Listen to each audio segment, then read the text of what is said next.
natin ay lumpia. Natin lutuin natin. Una, magawa tayo nito. Kunti lang. Lagay natin dito sa tapos gano'n. Itugan natin kunti. Ayan. Tapos pagkapasan, i-fold natin yung sa taas. Tapos, kabila naman.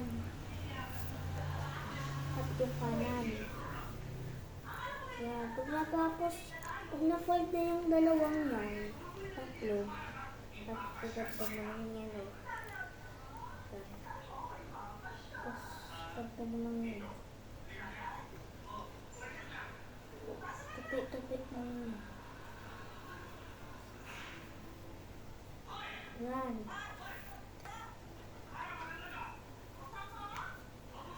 So, bawal mapunod.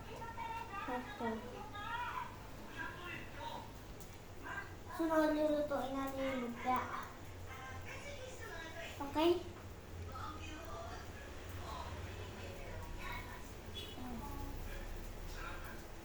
Tapos pag natutong, bawal masunog to.